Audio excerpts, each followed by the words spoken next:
Well, hey there, everybody. Welcome to another exciting week of Cambridge Inside Out. Today's kind of a special day, as I'm sure everybody knows, in that it is the presidential election day, November 5th, 2024. And I don't know about everybody else. I'm personally not going to be sort of living by the TV, watching the sports report of who's winning, who's not winning, whatever. It's a good chance I might just find out in the morning and we'll see what happens. Anyway, there's a few things to talk about. I mean, I'll say a few things about the election, but I think what I wanted to do is start off with just point out something that was, something it was kind of important to me. As some of you may know, I'm a bit of a fan of history, local history, civic history, and what have you. And for a good long while now, Cambridge City Hall has been shrouded in scaffolding and curtain material, and with a lot of workers doing a lot of restoration of all the masonry work of the city hall. And one of the things that I was kind of hopeful for was that when all was said and done, they would actually um, make visible again the inscription that was right on the front of City Hall that had just sort of in a rather ham-handed way been covered over with some sort of politically oriented banners. Of course, that's arguable, but the banners, one was a Black Lives Matter banner, and then the other one was the Juneteenth flag. Now, I have no issue with either of those flags being up there, except for the fact that Juneteenth is a single day holiday that occurs on June 19th, and I don't think the flag should be up for 365 days out of the year. The other thing too, I thought it was a kind of a bad thing. I thought maybe in a way, in a maybe unintentional way, sending a rather a poor message, considering the fact that the inscription reads, well, I'll read it here. It says, and by the way, I'm not a religious person at all, but it does say, God has given commandments unto men. From these commandments, men have framed laws by which to be governed. It is honorable and praiseworthy to serve the people by administering these laws faithfully. If the laws are not enforced, the people are not well governed.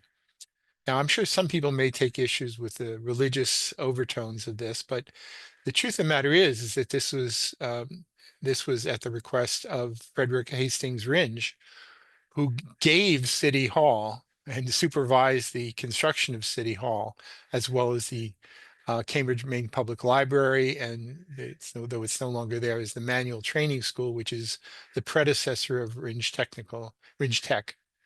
So I thought it was kind of respectful that the inscription from Frederick Rindge should show up again, and I'm very glad it did.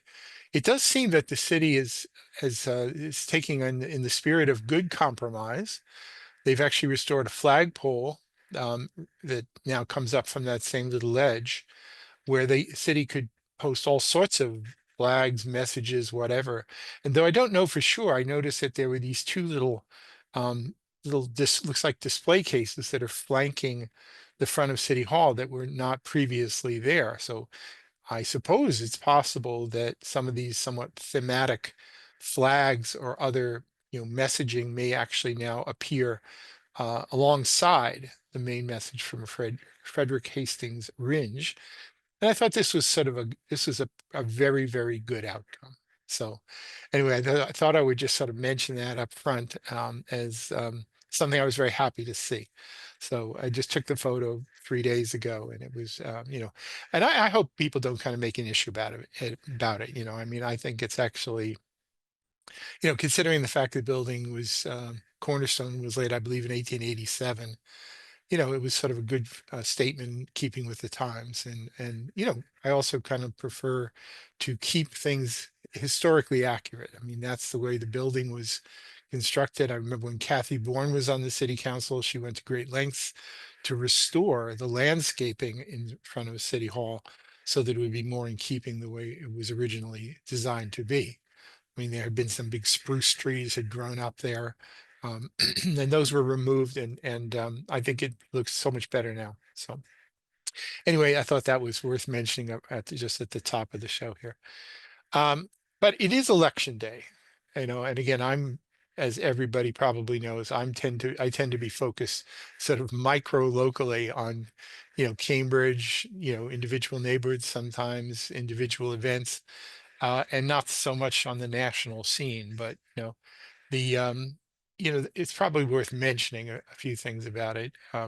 First off, let me just say here, and I believe I did speak to this uh, at the last program, so I'm going to maybe just pop back here and speak to it locally. Or just uh, just in Massachusetts, in addition to the various people you vote for various officers, there were these ballot questions, and I think I kind of rattled through these a few weeks ago for everybody. But I just want to say, where I ended, I was a little undecided on some of them, but in the end, I only voted yes on question one, which was the one to allow the auditor to oversee the legislature, which I'm not even sure is even legal, but it seemed to be at least in the right spirit of, you know, just transparency in government to at least vote in favor of that.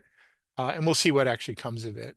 Um, I was adamantly opposed to the question two.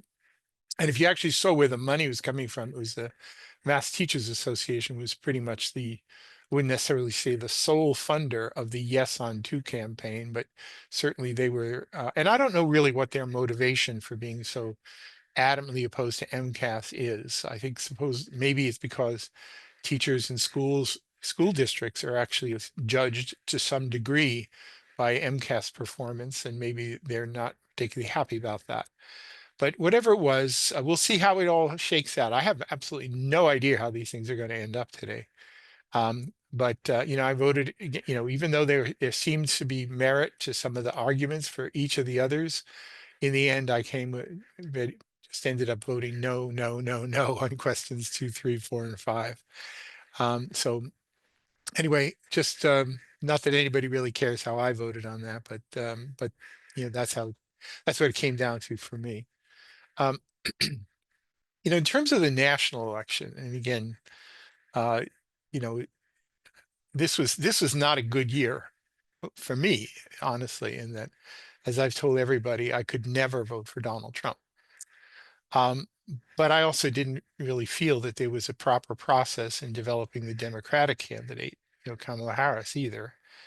And I do have some issues with, how it would be interpreted if Harris wins. I have a lot of issues with how it will be interpreted if Donald Trump wins. Uh, my biggest problem really is that regardless who wins, um, approximately 50% of the country is going to be not just a little disappointed, but maybe there's going to be actually a lot of angry people. And I don't think this is a very good thing for the country. And I think this is more a failure of the whole political system. This is not more so than any individual candidates. As my friend David Good once wrote in a rather nice essay, both parties benefit from the existence of a problem. And I think in this day and age here, they benefit from the existence of lots of problems. The existence of Trumpism, or however you want to define it, uh, in a way actually defines the way a lot of the Democrats form their politics, is sort of in an oppositional sort of way. And I dare say that a lot of the political positions from Democrats in cities and states in the whole country um, actually forms in an oppositional sort of way the way a lot of more Republican leaning voters are going to go. People who are voting out of resentment for, you know, American cities going to hell and, this, that, and the other thing. So in a way, it's almost like the dysfunction is a necessary part of the political existence of the current status quo. And that's the bigger problem to me, even bigger than the problem of either Donald Trump or anyone else, you know? So I like this. I don't even know. Does anybody really know what's going to actually happen by the end of this evening? I think there's going to be a lot of late uh, returns, hand counted ballots. I heard there were some problems in Pennsylvania where they had to either reprint some ballots because the barcodes were wrong. And of course, this is going to undermine people's confidence in election results. And of course, as Donald Trump did 4 years ago. It'll also be used as an excuse for questioning the results. So even regardless of what the numbers show and which states go which way and what the tally of the electoral votes are going to be at the end of the day, I imagine there's going to be people fighting and arguing about the validity of these things for some time to come.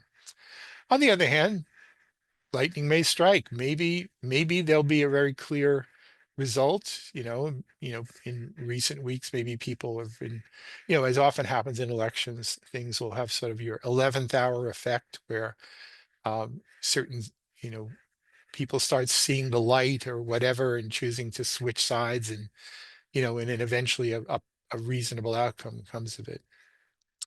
But somehow I just don't think it's going to necessarily be so clear at all. And, as a person I have two living brothers, both of whom are voting for Donald Trump. So we don't talk about it so much. But, I don't want to dislike my brothers, nor my brothers want to dislike me because maybe we don't exactly align politically. So I think in a way it's reminiscent of what people said about during the Civil War when there were members of within each different within a family who were taking sides, who were finding themselves on opposite sides of an actual civil war. I don't think people of this country have the desire to take things to that level of extreme. I think maybe you could see people, fighting in the streets and you know, running protest marches and doing all sorts of terrible things, pulling down statues, spray painting graffiti on garbage like that. But I don't know that this is a country currently that really has the stomach for open warfare. But let's hope that's true. Anyway, for those who may doubt it, here we go. I did vote today, so we're down to about 70 people who are old enough and consistent enough to have never missed a citywide election in Cambridge. That's how there's enough transiency in the city, so that's really part of the reason for that. But so I'm keeping my record intact. I will say that, it's a bit of a disappointment when you vote in Massachusetts because first off, in the presidential election, your vote doesn't matter anyway, because we're not even close to a swing state and we probably won't be for a very, very long time, if ever again. So that's probably the most meaningless vote you cast. But the other thing too is that many of the other seats, there are the candidates are unopposed. So, you have a choice between candidate A or leaving it blank. And personally, if I have respect for or know a candidate and like a candidate and they're running unopposed, I will fill in the oval. But if it's a candidate I don't respect, I just leave it blank. So I left a few blank today. I'll have to say that. And that's just the way it goes, you know. So anyway, we'll see what happens later tonight and whether people are going to get angry, whatever. I'll say that, in 2016, when Mr. Trump was elected, I made a decision immediately, which is that I was not going to let that get under my skin. It was not the result I wanted, but I was not going to let it make me go crazy. But I watched many friends, close friends, and many people in the political world locally just completely lose their minds. So that in a sense, Mr. Trump was running their life for 4 years. And I don't think that's a very healthy way to be. So regardless of what the outcome is, if Mr. Trump were to end up getting elected, which in itself is a bizarre thing considering what has gone on since 2020 on, in terms of legal action, insurrection, etc. Um, you know, I don't think anybody should lose their mind. They should just say, well, we have Houston, we have a problem and deal with it. And then hopefully maybe people in the national legislature will grow a spine and realize that, democracy is not just about winner take all. It's basically in a proper democratic system. We don't have a parliamentary system where, you could do power sharing and form coalition governments so that you get representation of diverse points of view. A lot of people just go for more of a winner take all, meaning if you win by 50.1%, then that somehow gives you the right to have 100% imposition of your policies, even if 49% of the people are horrified by it. And I just don't think that's a very good way to do democracy. To me, our not only at the presidential level, but at every level of government, and certainly the United States Congress and the United States Senate ought to rededicate themselves to actually looking at the whole country and saying, okay, what does this sort of 50-50 country actually want? And what can a clear majority of people actually live with in terms of policies, et cetera? You know, um, I worry that we'll just basically keep fighting though, and the pendulum will keep swinging back and forth, and we'll get nowhere.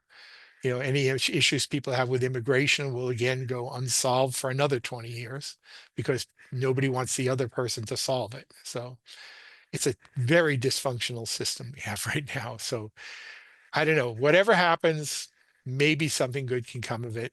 Maybe I'll get taught a good lesson or something. We'll see what happens. So, all right, maybe that's enough said about election day.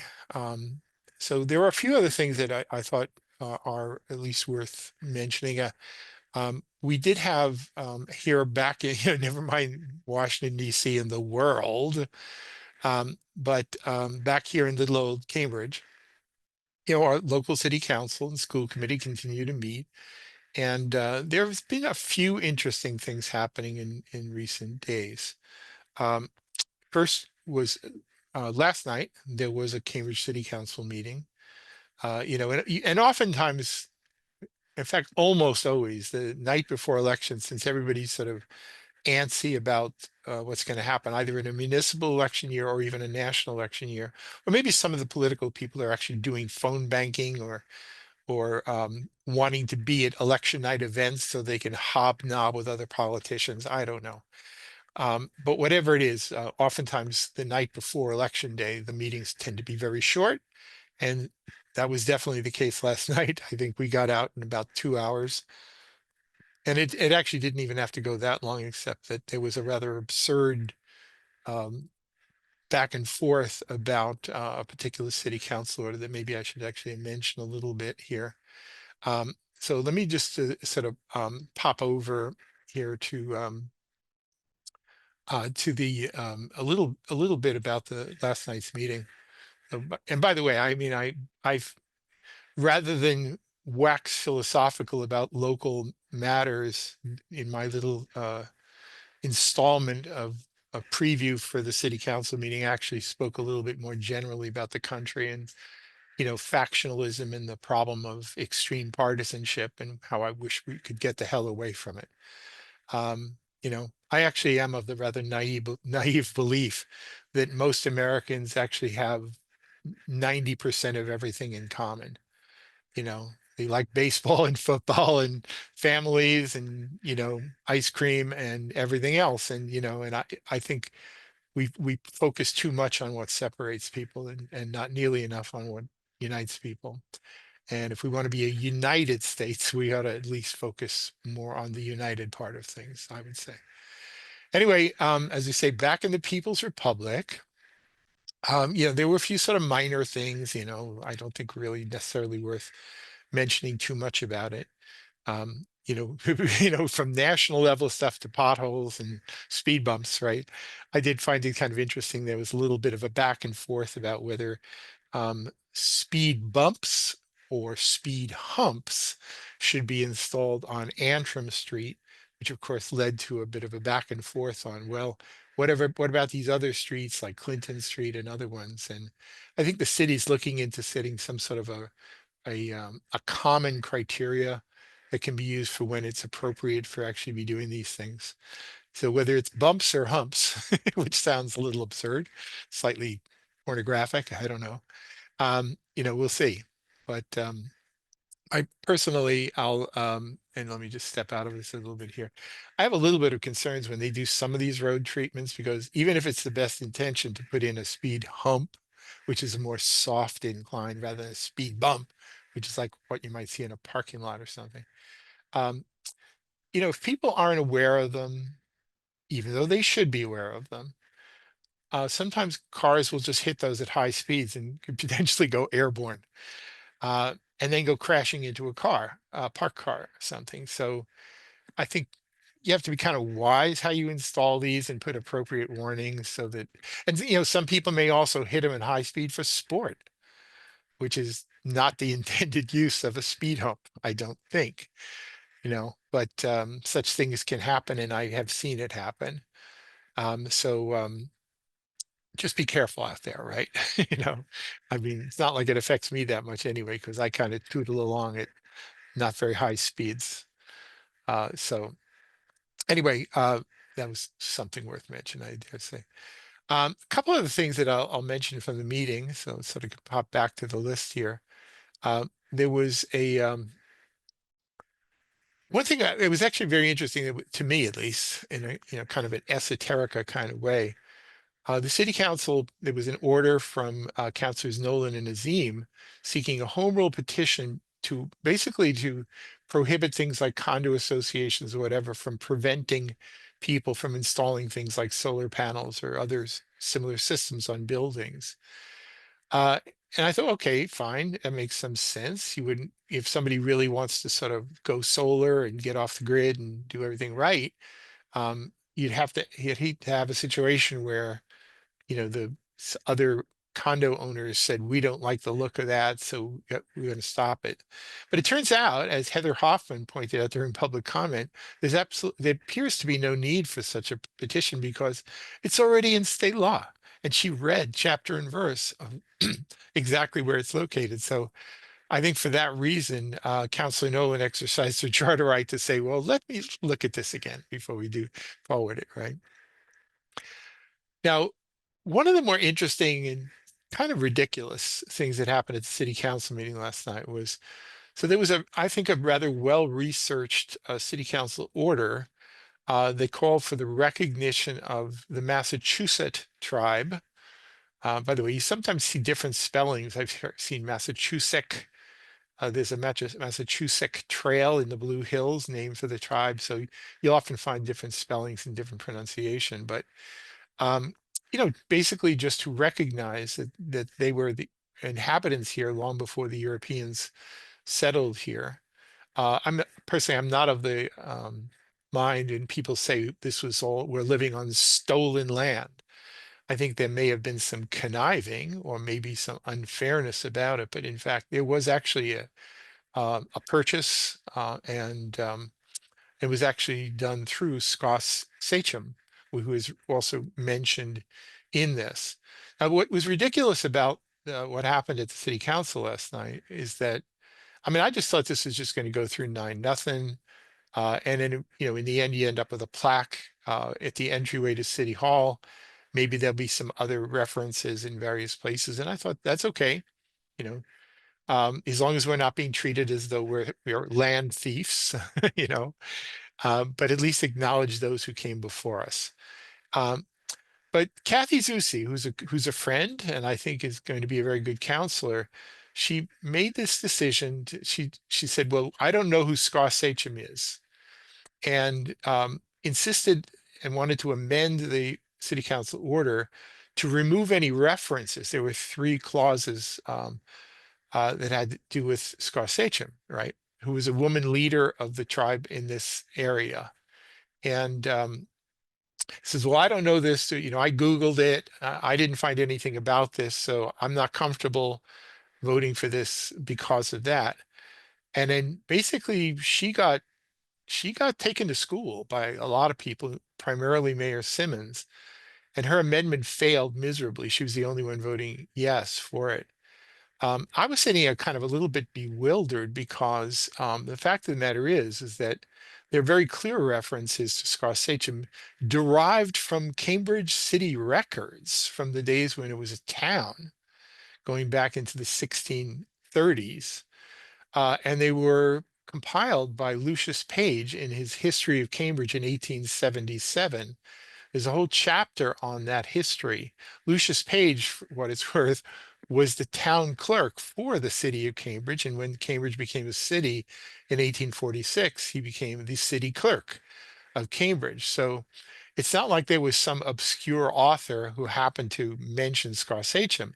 It's actually part of the official city of Cambridge records, and so I think Kathy did a bit of a bad move in choosing to question this and oppose such things. So anyway, I thought it was sort of interesting, a bit of an unfortunate back and forth, quite honestly. Um, and then in the end, so your amendment to remove those things fails.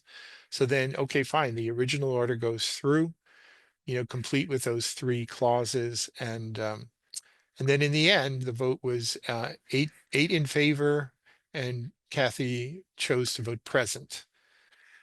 Not a good move, really not a good move. I mean, sometimes even if you make an amendment for something, it doesn't go through, but the bulk of the order still is thoroughly accessible, acceptable, or even and perhaps even admirable. You go along, you vote. It should have been a 9-0 vote, honestly. So I was a little bit confused by that, quite honestly.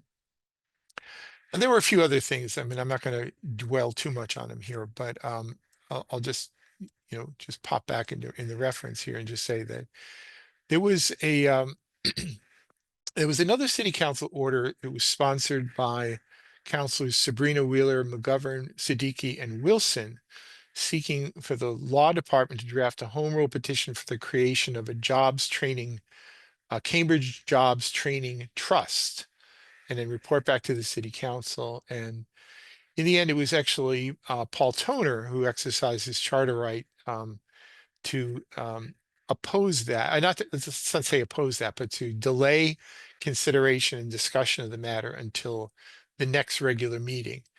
And the next regular meeting is, by the way, not this coming Monday, because that's Veterans Day, and some of us will be up at the Cambridge Common at 11 a.m. for the various ceremonial things, which I think is a worthwhile thing to do. So you should too.